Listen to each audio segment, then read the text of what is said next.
दुःखाची निवृत्ती सुखाचे ते सुख, दुःखाची निवृत्ती सुखाचे ते सुख पाहता श्रीमुख गोविंदाचे रंगणी रांगत गुलगुल बोलत असुर रुळत चरणातळी नामा म्हणे हाती लोणियाचा उंडा गवळणी त्या तोंडा भुलविल्या रंगणी रांगत गुलगुल बोलत असुर रुळत चरणातळी पांडुरंगा करू प्रथम पांडुरंगा करू प्रथम पांडुरंगा करू प्रथम पांडुरंगा करू प्रथम नमोरे चरण संस्थान नमोरे चरण संस्थान नमोरे चरण आनंद प्रवदाने कथेचा विस्तार आनंद प्रवदाने कथेचा विस्तार आनंद प्रवदाने कथेचा विस्तार आनंद प्रवदाने कथेचा विस्तार बाबाजी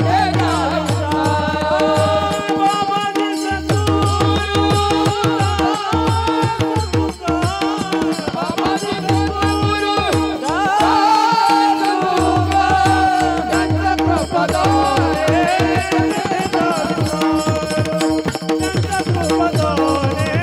सद्गुरू आनंद प्रवदाने कथेचा बाबाजी सद्गुरू बाबा सद्गुरू त्यांच्या प्रबोधाने कथेचा विस्तार त्यांच्या प्रबोधाने कथेचा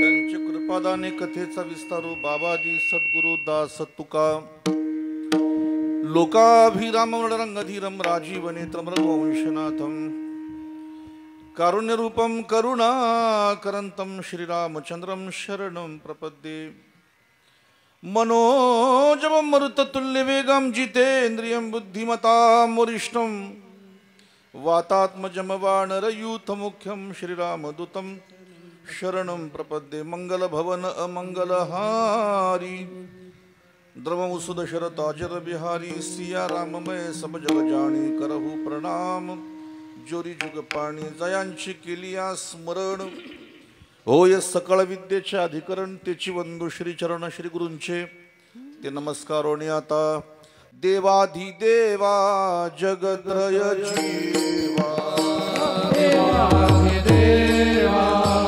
जगत्रय जीवा आपरियसी केशवा विनंती माझी परियसी केशवा विनंती माझी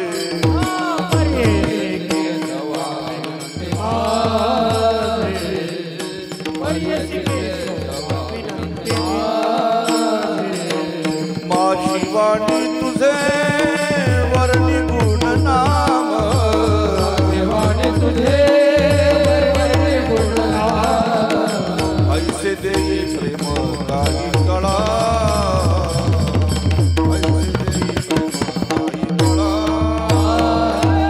ऐसे देई प्रेम काही कळा ऐसे देई प्रेम काही कळा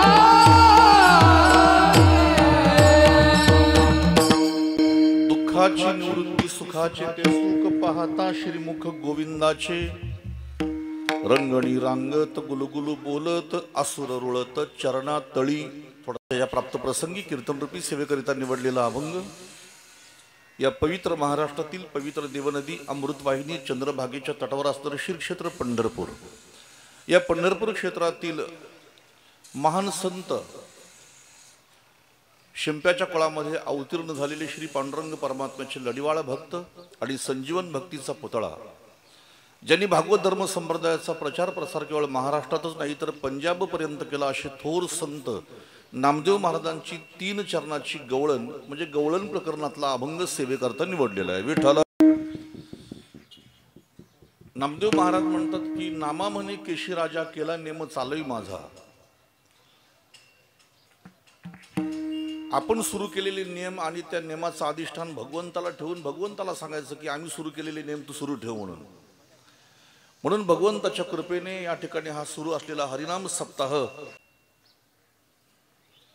9 वर्ष या सप्ताहाला पूर्ण होतात यावर्षी. आणि या सप्ताहासाठी आज या संपूर्ण पंचक्रोशीतील 2-2 का माणसं होईना प्रत्येक गावातली पण उपस्थित आहेत. महाराष्ट्रातील ज्याला संतभूमी म्हणतात अशा बीड प्रांतातील आमचे धनंजय महाराज मोरे आहेत. त्यांच्यासोबत आलेले पोलतपूरचे मोरे महाराज उपस्थित आहेत. आणि खऱ्या अर्थाने ज्यांना महाराष्ट्रातील अनेक मोठमोठ्या संस्थानिकांनी नाही तर महाराष्ट्र शासनाने सुद्धा ज्यांना पुरस्कार द्यावा असे महाराष्ट्रातील ख्यातनाम मृदंगाचार्य आमचे जिवलग मित्र बंडाराज महाराज घाडगे सुद्धा या ठिकाणी उपस्थित आहेत. या कोकणामध्ये 2 मृदंगाचार्य होऊन गेले. आम्ही लहान असताना ज्यांचा मृदंग आम्ही नुसतं ऐकत नव्हतो तर ज्यांच्याकडे मृदंग शिकत होतो बरं का. 1984ला मी ज्यांच्याकडे मृदंग शिकत होतो असे शंकर मिस्त्री आणि त्यांचे थोरले बंधू राम मिस्त्री. यांना लोक म्हणायचे हे 2 कोकणातले वाघ आहेत असं म्हणायचे त्यांना मृदंगाच्या बाबतीमध्ये. आणि त्यांच्या गावात ज्यांचा जन्म झाला आणि आज त्यांची परंपरा म्हणजे दादांच्या नंतर त्यांची परंपरा या महाराष्ट्रातच नाही तर संपूर्ण भारतभर मात्र त्यांची परंपरा बंडाराज महाराजांनी सुरू ठेवली. हो, हे खरं आपल्या या कोकण प्रांताचं वैभव आहे. कोरोनाच्या काळामध्ये बरीचशी मंडळी गेली. त्याच्यापैकी मला या ठिकाणी आठवण होते ती आपल्या सतीशची. दरवर्षी मी इथं कार्यक्रमाला आलो का मला हाताला धरून ऑफिसमध्ये घेऊन जाणार बरं का. नुसता घेऊन जाणार नाही तर मग जेवणासाठी आग्रह करणार, महाराज तुम्ही आज जेवल्याशिवाय जाऊ नका बरं का, आपली पंगत आहे, आज तुम्ही जेवून जायचं, आपली पंगत आहे असं म्हणायचं. पण मी थोडा घाईघाईने असायचो त्यामुळे मी कधी जेवायला थांबलो नाही. पण मी बऱ्याच वेळेला मला जेव्हा या सप्ताहासाठी फोन आले तेव्हा मला प्रत्येक वेळेला सतीशची आठवण पडली. आणि मी मगाशी काल लालचंद शेठला पण बोललो की शेठ तिथं सप्ताहाला मी जाईन पण यावर्षी मात्र तिथं सगळे लोक असणार पण आपला सतीश शेठ त्या ठिकाणी नसणार आहे म्हणून यावर्षी ते आपल्यामध्ये नाही आहेत. पण त्यांची ही परंपरा त्यांच्या कुटुंबाने सुरू ठेवलेली आहे. ते म्हटले आम्ही जोपर्यंत आहोत तोपर्यंत ही पंगत अशी सुरू राहणार आहे. हो, अतिशय चांगली गोष्ट आहे. त्याच्यानंतर मग आमचे हे पगडे साहेब असतील निळजाचे सर्व ही मंडळी असतील स्थानिक या ठिकाणची, या सर्वांना माझ्याकडून शतशः धन्यवाद देतो. आज या कार्यक्रमाची सांगता आहे. वारकरी संप्रदायामध्ये कार्यक्रमाची सांगता ही काल्याच्या कीर्तनाने केली जाते असं आपण प्रत्येक वेळेला ऐकतो. काल्याचं कीर्तन झालं म्हणजे कार्यक्रमाची सांगता झाली, भक्तीची सांगता झाली असं नाही, लक्षात ठेवा. परमश्रद्धे परमपूजने श्री गुरु डोंगरेजी महाराज म्हणायचे. डोंगरेजी महाराज म्हणायचे की 16 सोमवार केले की माणसं म्हणतात त्याचं उद्यापन करायचं आहे बरं का. एखादं व्रत केलं की माणसं म्हणतात त्याचा समारोप करायचा आहे. मग तुम्ही त्या व्रताचा समारोप करा, तुम्ही जीवनामध्ये सुरू केलेल्या एखाद्या नियमाचा तुम्ही समारोप करा, पण तुमच्या जीवनामध्ये असलेला जो भक्तीचा जो प्रवाह आहे तो तुमच्या जीवनामध्ये खंडित न होता तो अखंड सुरू राहिला पाहिजे. आणि म्हणून जेव्हापासून आपले दात आले, जिथून आपल्याला दात आले, दात आले तिथून माणसं खायला सुरुवात करतात. तर दात पडल्यानंतर सुद्धा माणसं पुन्हा दात बसून म्हणजे खाल्ल्याशिवाय राहत नाही. आयुष्यामध्ये आपण किती किलो आणि किती टन किती क्विंटल अन्न खाल्लं असेल याचा मोजमाप नाही. मग जीवनामध्ये जीवन जगत असताना आपण जर समजा जेवणाचा समारोप करीत नाही तर जीवनामध्ये भक्तीचा समारोप का करावा. आणि म्हणून जीवनामध्ये भक्तीचा प्रवाह अखंड सुरू राहिला पाहिजे. माऊली श्री ज्ञानोबा म्हणतात, वर्षा काळी सरिता वाढो लागी पंडुसुता, तैशी नीच नवी भजता श्रद्धा दिसे. दिवसेंदिवस आपल्या जीवनातला भक्तीचा प्रवाह वाढता राहिला पाहिजे. आणि म्हणून आज कार्यक्रमाची सांगता आहे पण भक्तीची सांगता नाही. भक्तीचा प्रवाह आपल्या अंतकरणामध्ये असाच अखंड तेवत राहू दे. विठ्ठला विठ्ठला.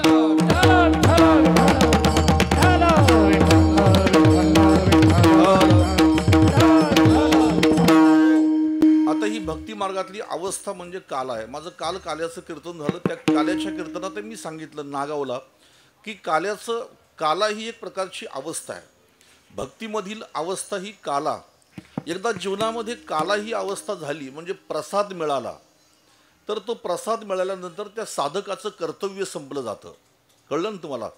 प्रसाद मिळाला की कर्तव्य संपलं जातं. म्हणून प्रत्येकाचं लक्ष प्रसादाकडे असतं. बघा तुम्ही काल्याच्या कीर्तनाला मला वाटते इतर कीर्तनापेक्षा जास्त गर्दी असते.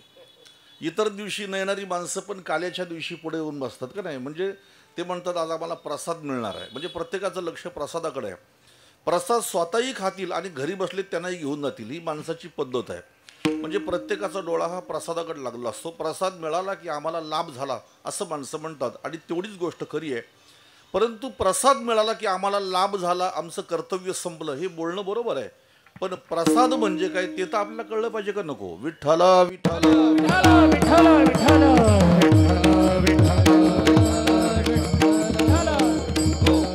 अहो, एक साधं गणित आहे. आता डॉक्टरकडून जर औषध घेतलं तर रोग पूर्णपणे बरा झाला पाहिजे का नको.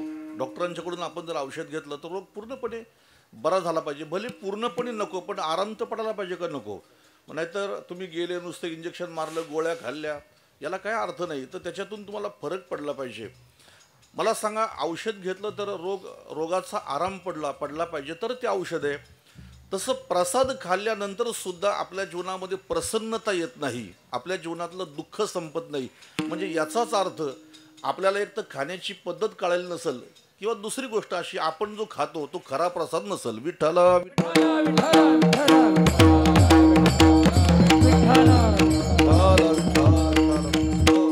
औषध घेऊन पण रोग बरा होत नसेल तर एक तर खाण्याची पद्धत तुमची चुकीची आहे. एकदा डॉक्टरला विचारलं, साहेब तुम्ही एवढे दिवस आम्हाला औषध देता पण या औषधाने महाराज उलट रोग बळावत चाललाय, अजून काही रोग बरा होत नाही. मग त्यांनी सांगितलं असं करा, औषध तेच आहे पण तुम्ही असं करा, पाण्यामध्ये घ्या म्हटलं. औषध तुम्ही पाण्यामध्ये घ्या.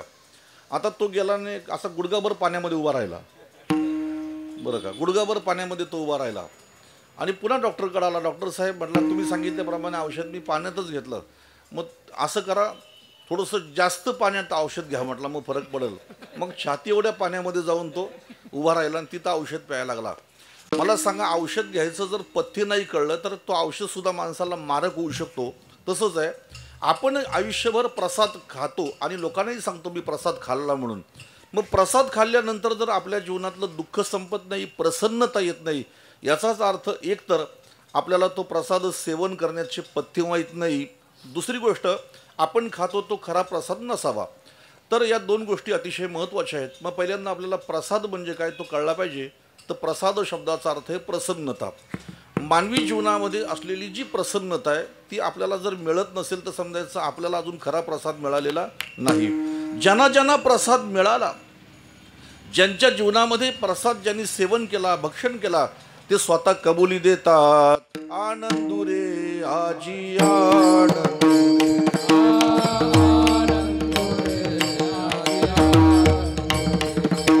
आनंदुरे आजी आनंदुरे,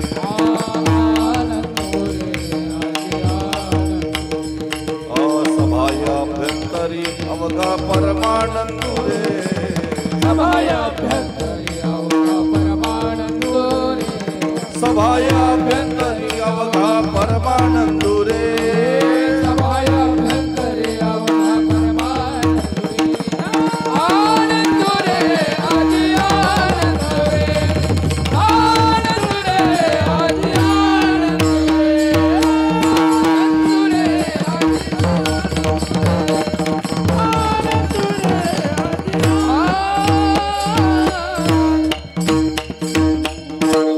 समजायचं त्यांना प्रसाद मिळालाय, आनंदुरे अजय आनंदुरे, आणि आपण प्रसाद सेवन करून सुद्धा आपली कुंथाकुंती संपत नाही. म्हणजे अजून आपल्याला प्रसाद मिळालेला नाही. आपण प्रसाद सेवन करून सुद्धा आपण कुथतो. आणि म्हणून श्री भगवान म्हणतात, प्रसादे सर्व दुःखानां हानिरशोपजायते. प्रसाद सेवन केला की दुःख शिल्लक राहत नाही. मग प्रसाद म्हणजे काय, तर आपण ज्याची भक्ती करतो ती भक्ती आपल्या कर्मामध्ये उतरावी. आपण जी भक्ती करतो ती भक्ती आपल्या कर्मामध्ये उतरावी. आपल्या प्रत्येक कर्मामध्ये जेव्हा भक्ती उतरते ना, त्यावेळेला जीवनामध्ये खरा आनंद मिळतो. आणि ज्याची भक्ती आपण करतो तो भगवंत आणि आपण, आपल्या दोघांमध्ये भेदच शिल्लक राहिला नाही पाहिजे.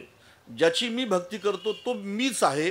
जसं हनुमंतरायाचं उदाहरण आपण सगळेजण ऐकतो की हनुमंतरायाला भगवान परमात्म्याने विचारलं की हनुमंता तुझा माझा काय संबंध रे. तर हनुमंतरायांनी पटकन उत्तर दिलं, मी देहाने तुझा दास आहे. बरं का, काय म्हटलं, मी देहाने तुझा दास आहे, जीवाने विचार केला तर मी तुझा अंश आहे. आणि खरा जर आपण तात्विक दृष्टीने विचार केला तर तुझ्यात आणि माझ्यात काहीच फरक राहिलेला नाही. तू आणि मी एकच आहोत. ज्याची भक्ती आपण करतो तो परमात्मा आणि आपण आपल्यामध्ये ऐक्य होणं म्हणजे प्रसाद आहे. मग अभिनया सेवा चित्त मियाचे भरले जेव्हा माझा प्रसाद जाण तेव्हा संपूर्ण झाला. म्हणून काला ही एक प्रकारची अवस्था आहे. आता बघा, आज समजा काल्याचं कीर्तन झालं इथं लोढामध्ये. काल्याचं कीर्तन झालं का या कार्यक्रमाचे जे आयोजक आहेत ना, ही मंडळ इथलं, ते म्हणतील बाबा खूप टेन्शन होतं आम्हाला, एकदाचं कसा सप्ताह होतो, आम्ही किती धावपळ केली आणि बिचाऱ्यांनी सर्वांनी एकत्र येऊन हा सप्ताह केला. पण आणि आज समजा पंक्ती झाल्या, मंडप बिंडप सगळा मोडला की मग ते म्हणतील बाबा झालो एकदाचे मोकळे आम्ही, असं ते म्हणतील. गायनाचार्य सुद्धा आता बीडवरून आलेले आहेत, ते म्हणतील झालो बाबा मोकळा एकदाचा. आता स्वयंपाक बनवणारे म्हणतील झालो आम्ही एकदाचे मोकळे. श्रोते सुद्धा म्हणतील झालो बाबा आम्ही एकदाचे मोकळे. प्रत्येकजण म्हणतो काला झाला आता आम्ही झालो मोकळे. तसं भक्ती मार्गामध्ये जोपर्यंत काला होत नाही ना तोपर्यंत धावपळ आहे, पळापळ आहे. पण एकदा जर काला झाला की मग काम नाही काम नाही झालो बाई रिकामा, झालो बाई रिकामा, झालो बाई रिकामा, काम नाही काम नाही, झालो बाई रिकामा, झालो बाई रिकामा, झालो बाई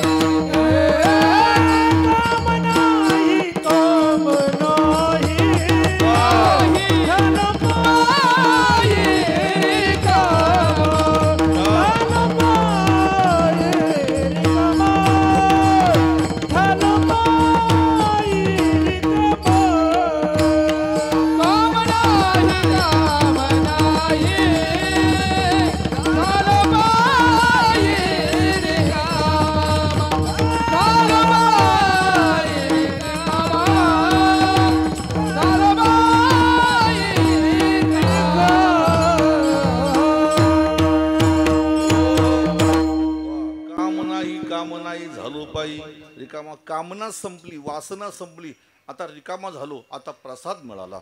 मंदिराच्या कळसाचं काम झालं की मग काही काम शिल्लक राहत नाही. देवळाच्या कामात कळसू माऊली श्री ज्ञानोबा 18व्या अध्यायामध्ये म्हणतात, मंदिराच्या कळसाचं काम झालं का मग काही काम शिल्लक राहतं का? काही शिल्लक राहत नाही. नदी समुद्राला मिळाली का तिची धावपळ संपून जाते. तसं आपल्या जीवनामध्ये काला झाला की काही कर्तव्य शिल्लक राहत नाही. म्हणून आज या प्रसंगी फक्त कमी वेळेत सांगतो, दही भाताचा काला खायचा, दही भाताचा काला खायचा, हरिनामाचा काला जीवनामध्ये करायचा म्हणजे, आणि त्याच्यानंतर जीव ब्रह्म ऐक्याचा काला उपभोगायचा. लक्षात ठेवा, जीवनामध्ये 3 प्रकारचा काला आहे. आपण फक्त पहिल्या क्रमांकाच्या काल्यावर थांबतो. फक्त दही आणि लाह्या खाणं म्हणजे आपल्याला वाटतं की झाली सफलता. दही आणि मी कालही सांगितलं की स्वर्गातले देव मृत्यू लोकामध्ये आले काला खाण्यासाठी, म्हणजे काय लाह्या खाण्यासाठी आले का? ते नाही नाही नाही. तर जो काला खाण्यासाठी आले तो काला आपल्याला खऱ्या अर्थाने करायचा आहे. आणि म्हणून तुम्हाला सांगतो की दही भाताचा काला खायला हरकत नाही ना, खायचा, बिनधास्त खायचा. शरीर पुष्ट होण्यासाठी दही भाताचा काला गरजेचा आहे. मनाच्या पुष्टीसाठी हरिनामाचा काला आवश्यक आहे. आणि जीवाचा जीवपणा संपण्यासाठी अभेदाचा काला आवश्यक आहे. विठ्ठल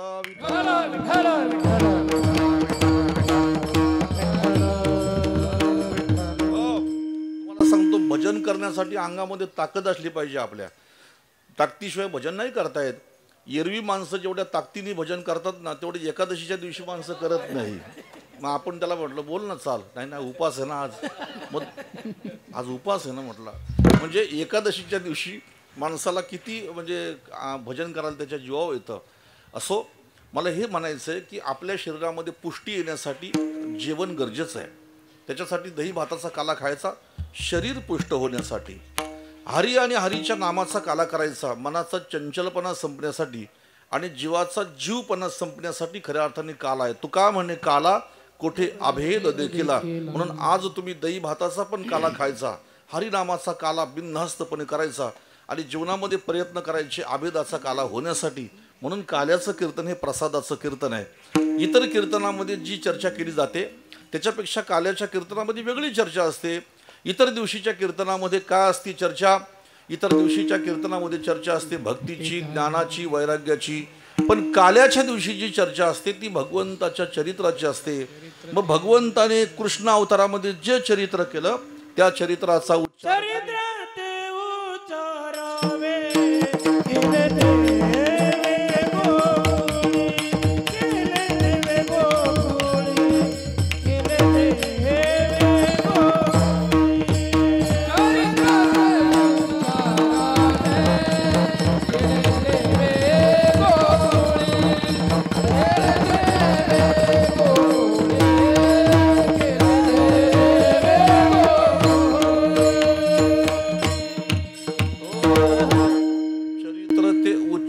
केले देवे गोकुळी. कृष्ण चरित्र उच्चारावं काल्याच्या दिवशी. तारू भव सागरीचे ऊच नीच अधिकारी असं तुकाराम महाराज म्हणतात. आणि म्हणून भगवान श्रीकृष्ण परमात्म्याच्या चरित्राचा उच्चार काल्याच्या दिवशी करावा असं अनेक काल्याच्या कीर्तनामध्ये आपण श्रवण केलेलं आहे. म्हणून आज या ठिकाणी सेवेकरता संत श्रेष्ठ नामदेव महाराजांची गवळण निवडलेली आहे. अतिशय गोड आहे, चिंतनीय आणि प्रासादिक आहे. आपण जर बघितलं तर परमात्म्याची दोन रूप आहेत, एक निर्गुण आणि दुसरं सगुण. वास्तविक तो मूळचा निर्गुण आहे, पण तो भक्त कल्याणासाठी सगुण होतो. 4थ्या अध्यायामध्ये आपण जर बघितलं श्रीमद भगवद्गीतेच्या, मी आपल्या सर्वांना इथं हात जोडून एक अंतकरणपूर्वक विनंती करतो की आपल्या घरामध्ये बाकीचे कुठले ग्रंथ आहेत याची मी चौकशी करत नाही, पण आपल्या घरामध्ये जर भगवद्गीता नसेल तर आपल्या घरामध्ये भगवद्गीता असणं हे गरजेचं आहे. असा एकही इस्लाम माणूस नाही का त्याच्या घरामध्ये कुराण नाही, असा एकही ख्रिश्चन नाही का त्याच्या घरामध्ये बायबल नाही, पण असे लाखो हिंदू मिळतील की त्यांच्या घरामध्ये भगवद्गीता नाही. ही मोठी दुर्दैवाची गोष्ट आहे. टाळ्या वाजवण्याचा हा विषय नाही, म्हणून काही टाळ्या वाजवण्याचा प्रयत्न करीत होते. टाळ्या वाजवू नका, हा लाज वाटण्याचा विषय खऱ्या अर्थाने. आपल्याला आपल्या घरामध्ये धर्मग्रंथ श्रीमद भगवद्गीता असलीच पाहिजे. माऊली श्री ज्ञानोबाराय म्हणतात भगवद्गीता म्हणजे शास्त्र आहे. शास्त्र कशाला म्हणतात? शास्तिहिता हितमिति शास्त्र. हा मानवी जीवनाच्या कल्याणाचा अकल्याणाचा विचार ज्याच्यामध्ये मांडला जातो त्याला शास्त्र असं म्हणतात. आणि म्हणून माऊली श्री ज्ञानोबाराय म्हणतात साचची बोलाचे नव्हे शास्त्र, संसार जिणणे हे शस्त्र, परी आत्मा अवतरविती मंत्र. अक्षरीय गीतेतला प्रत्येक श्लोक म्हणजे आत्म्याचा आनंद प्रगट करणारा तो प्रत्येक श्लोक म्हणजे मंत्र आहे. म्हणून प्रत्येकाच्या घरामध्ये श्रीमद भगवद्गीता असणं गरजेचं आहे. त्या भगवद्गीतेच्या 4थ्या अध्यायामध्ये तुम्हाला अगदी सोपं करून सांगतो, कळेल असं. भगवान म्हणतात तिथे की हा योग मी पूर्वी सूर्याला सांगितला, सूर्याने मनूला सांगितला, मनूने ईश्वाकुला सांगितला, आणि मग नंतर तो राजर्षींपर्यंत पोचला. मग हळूहळू तो योग लोप पावला. बरं, अर्जुन हे सगळं ऐकत होता. आणि हे सगळं ऐकत असताना अर्जुन मनातल्या मनात विचार करतो की मला कुरुक्षेत्रामध्ये हा सांगतो का हा योग मी पूर्वी सूर्याला सांगितला, मनूला सांगितला, ईश्वाकुला सांगितला. बरोबर आहे, पण हा कृष्ण जो आहे त्याच्या आणि माझ्या वयामध्ये काही जास्त अंतर नाही. त्याचं आणि माझं वय काही जास्त एवढं काही अंतर नाही त्याच्या आणि माझ्या वयामध्ये. मग आता हा सूर्याला सांगायला योग गेला कधी? हा कायच्या काय म्हणजे अर्जुन कदाचित असा म्हटला असेल की काही लोक नुसत्या फेटा बांधून चाटा मारतात, तसा हा फक्त आम्हाला उभा राहून चाटा मारतो का काय? बरं का, यांनी सांगावं ना आम्ही ऐकावं, असा मी काय एवढा काय साधा श्रोता आहे का? म्हणजे एखादा समजा सांगतो बुवा का मी रामाचा जन्म झालता तेव्हा होतो, तेव्हा तूप वाढीत होतो आणि माणसं खुशाला ऐकतात. मी काही तसला बुवा नाही म्हटला, सामान्य श्रोता नाही. कारण ज्ञानोबाराईने अर्जुनाला म्हणावं अहो श्रवण अहो परिसनयाच्या राया ऐक बापा धनंजया. म्हणजे श्रवण करणाऱ्यांचा राजा म्हणजे अर्जुन आहे. आणि मला सांगतोस तू की हा योग मी पूर्वी सूर्याला सांगितला, मनूला सांगितला. ही गोष्ट मला पटत नाही. कायच्या काय बनू नको मला तू, बरं का. अरे सूर्य अनादिकाळचा आणि तू कृष्ण माझ्या समोरचा. मग भगवंताने सांगितलं हीच तर मोठी गंमत आहे ना, तुझ्या आणि माझे याच्यापूर्वी अनेक जन्म झाले, फक्त तुला त्याची आठवण नाही आणि मला त्याचं स्मरण आहे, मला त्याची आठवण आहे.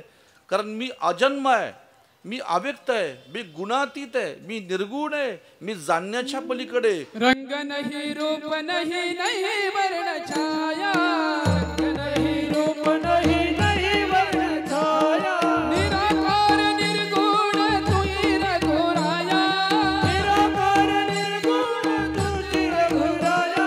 मैं गुलाम मैं गुलाम मैं गुलाम तेरा, मैं गुलाम मैं गुलाम मैं गुलाम तेरा, मैं गुलाम मैं गुलाम मैं गुलाम तेरा, मैं गुलाम मैं गुलाम मैं गुलाम तेरा. मी अव्यक्त आहे, गुणातीत आहे, रंगरहित आहे, भेदरहित आहे. योग्य प्रमाण त्यांनी दिलं. प्रमाण अगदी अनुसरून असलं तर बरं वाटतं जरा. अगदी योग्य प्रमाण त्यांनी दिलं. परंतु हे सांगत असताना भगवान म्हणतात परी, बरं का, मी अमूर्त जरी असलो तरी मात्र मी कधी कधी सगुण साकार होतो, बरं का. आणि म्हणून मी अव्यक्तपण मी अजत्व परते ठेवी. मी माझं अजत्व परते ठेवतो, अव्यक्तपण नाठवी. मी माझं अव्यक्तपण सुद्धा आठवत नाही आणि प्रत्येक युगामध्ये मी प्रगट होतो. मग अर्जुनाने विचारलं तू कशाकरता प्रगट होतो? मग तिथं 4थ्या अध्यायातला तुमच्या सगळ्यांच्या पाठ्यातला श्लोक आहे, यदा यदा हि धर्मस्य ग्लानिर्भवति भारत अभ्युत्थानम धर्मस्य तदात्मानं सृजाम्यहम्. परित्राणाय साधूनां विनाशाय च दुष्कृतां धर्म संस्थापनार्थाय संभवामी युगे युगे. पण जरी समजा आता निर्गुण असलेला परमात्मा धर्म संस्थापनेसाठी सगुण झाला तरी मात्र त्याचं मूळ स्वरूप काही बदललं का? नाही. आता जरी पाण्याचं बर्फ झालं तरी पाण्याचा नाश झाला का? नाही. एखाद्या मडक्यामध्ये पाणी ठेवा, त्याच्यामध्ये आकाशाचं प्रतिबिंब पडलेलं आहे. मग आता घट फुटला, आकाशाचा नाश झाला का? नाही. घटाकाश आणि महाकाश या दोन गोष्टी नसून त्या एकच आहेत. मडक्याच्यामुळे तुम्हाला घटाकाश भासतो, तसं परमात्मा म्हटला मी निर्गुण आहे, पण निर्गुण असून सुद्धा मी सगुण होतो. निर्गुण आणि सगुण ही दोन्ही रूपं भगवंताचीच आहेत. म्हणून आमचे तुकाराम महाराज म्हणतात निर्गुणापर्यंत पोचण्यासाठी तुम्हाला सगुणाचाच आश्रय घ्यावा लागेल. सगुणा भजता निर्गुणा पावले विकल्प धरिता जीवा जडे. हो, निर्गुणापर्यंत पोचण्यासाठी सगुणाचा आश्रय घेणं गरजेचं आहे. आणि म्हणून परमात्म्याची दोन रूपं निर्गुण आणि सगुण ही काही वेगळी नसून तो दोन्ही एकच रूपाने. तुझं सगुण म्हणो की निर्गुण रे, आणि सगुण निर्गुण एक गोविंदू रे. बरं का? आणि मग असा परमात्मा जो निर्गुण होता तो द्वापारयुगामध्ये सगुण झाला. कृष्ण रूपाने तो प्रगट झाला द्वापारयुगामध्ये. धर्माची संस्थापना करण्यासाठी, धर्माचं रक्षण करण्यासाठी तो प्रगट झाला. आणि तो ज्या वेळेला तो प्रगट झाला ना, त्याच्या त्या बाललीला पाहून गोकुळातली लोक मोठे आश्चर्यचकित झाली की कमाल आहे, नुगडता बालपणाची फुली, बालपण सरण्याच्या आधी हा एवढा लीला करतो, कमाल आहे. हो, आपली पोरं 16 वर्षाची होता तरी त्यांचा अकलेचा पत्ता नसतो. पण हा जन्माला आल्याबरोबर अगदी 6व्या-7व्या दिवशी एखाद्या बाईचा वध करतो, एखाद्या भटाची विटंबना करतो. हो, पायाने एखाद्या राक्षसाचा हा उद्धार करतो, त्याला मारून टाकतो. हे सगळं बघून ती गोकुळातली माणसं आश्चर्यचकित व्हायची. आणि मग त्यांचा पक्का निश्चय झाला की नंदाच्या घरी प्रगट झालेलं हे बाळ आहे ना, हे काही सामान्य बाळ नसेल म्हणून. आणि त्यांची चर्चा सुरू झाली. माणसाच्या कर्मातून कळतं की हा माणूस सामान्य नाही म्हणून. कळलं ना तुम्हाला? या हरिभाऊ छान. बरं का?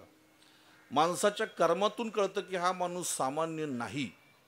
लक्षात ठेवा, त्याचं सामान्यत्व किंवा त्याचं विशेषत्व हे त्याच्या कर्मातून सिद्ध होतं. छत्रपती शिवाजी महाराजांचं कार्य पाहिल्यानंतर लक्षात येतं माणसांच्या की छत्रपती शिवाजी महाराज माणूस नसून ईश्वराचाच अवतार आहे, हे त्यांच्या कार्यातून आपल्या लक्षात येतं. आता छत्रपती शिवाजी महाराजांचं कार्य हे 350-400 वर्षापूर्वीचं कार्य आहे.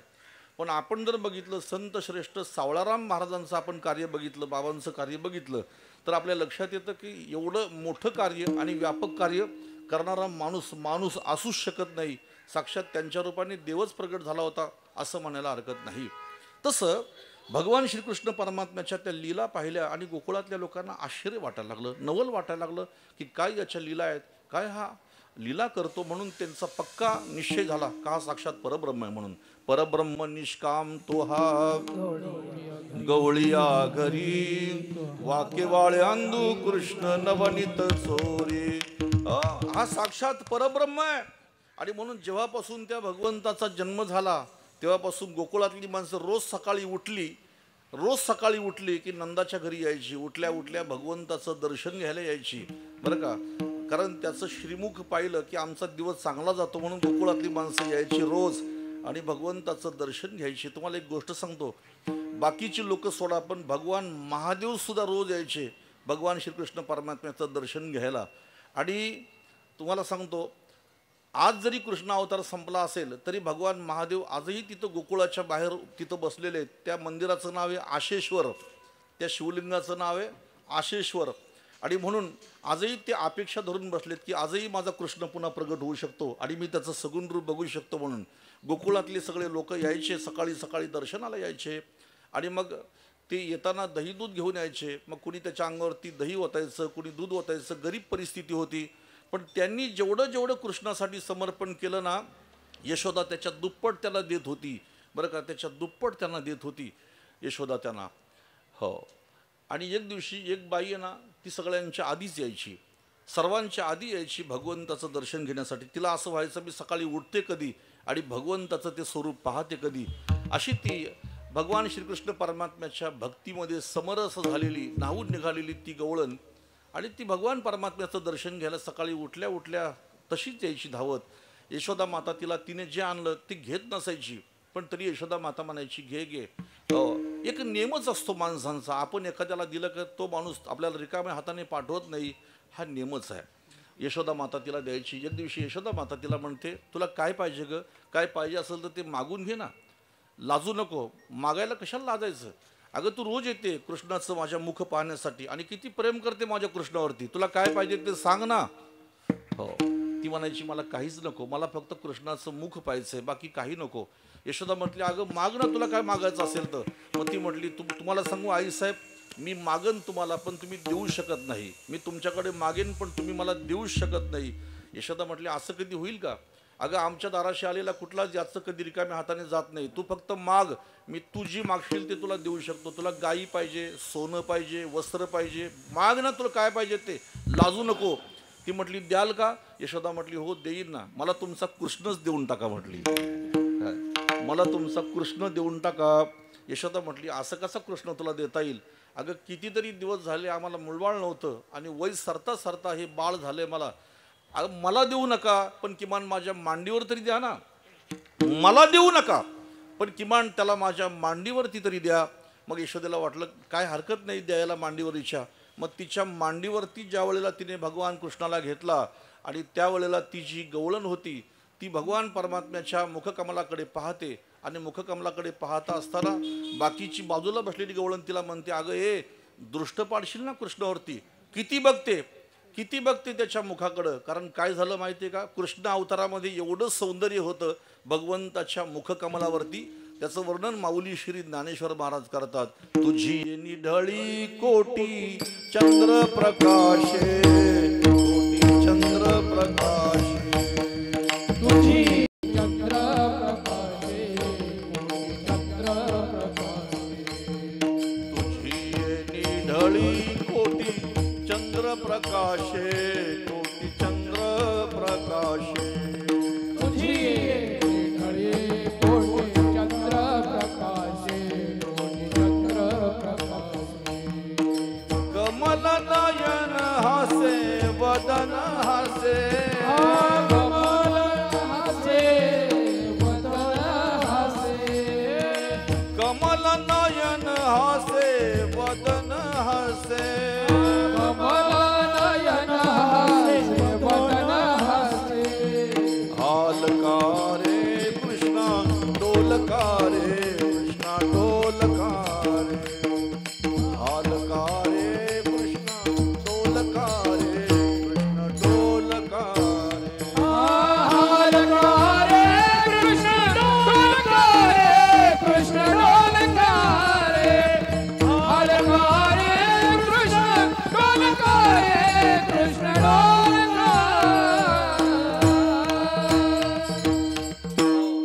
अहो सगळं तेज श्री कृष्ण परमात्म्याच्या मुखावरती पाहायला मिळत होतं. माऊली श्री ज्ञानेश्वर महाराज काय म्हणतात बघा, श्रीकृष्ण सौंदर्या पुढे लक्ष्मी भुलोनी झाली वेडे, मदन पोटाशी आले बापुडे, तर कोणीकडे इंद्रचंद्र. माऊली श्री ज्ञानोबा म्हणतात प्रत्यक्ष मदन प्रद्युम्न म्हणून कृष्ण परमात्म्याचा मुलगा म्हणून जन्माला आला, पुत्र म्हणून जन्माला आला त्याच्या पोटी. एवढा भगवान कृष्ण सुंदर. ती गवळण भगवंताच्या मुखाकडे बघत बसली आणि बघत बसल्यानंतर ती दुसरी गवळण म्हणते दृष्ट पाडशील ना ग. ती म्हटली दृष्ट नाही पाडीत मी त्याच्यावरती, मी त्याला बघते पण विचार करते मी की मी अनेक जन्म काहीतरी साधना केल्या असतील आणि त्या साधनेचं फल आता माझ्या पदरामध्ये पडलेलं आहे. बहुत दिवस आर्त वागविले, आजी अकस्मात फळ देव आले, दृष्टी देखील श्रीहरीची पाऊले, घेतले जन्म मागे सार्थक त्याचे झाले हो. आतापर्यंत जेवढे जन्म घेतले त्या जन्माचं सार्थक झालं की आज मी कृष्ण परमात्म्याचं माझ्या मांडीवरती घेऊन त्याचं मुखकमल पाहते, त्याचं स्वरूप पाहते. आणि ती गवळण परमात्म्याकडे बघत होती. कारण तिला मिळणारं जे सुख होतं ना ते नुसतं सुख नसून ते सोलीव सुख होतं, शाश्वत सुख होतं. आणि म्हणून नामदेव महाराज म्हणतात त्या कृष्ण परमात्म्याला पाहिल्यानंतर जे सुख मिळालं त्या गोकुळवासियांना ते सुख बरं का दुःख मिश्रित सुख नसून ते शुद्ध सात्विक सुख होतं. आणि दुःखाची निवृत्ती करून ते सुखाचं सुख ते भोगीत होते अभंगाच्या पहिल्या चरणात. दुःखाची निवृत्ती सुखाचे ते सुख, दुःखाची निवृत्ती सुखाचे ते सुख, दुःखाची निवृत्ती सुखाचे ते सुख,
बघायची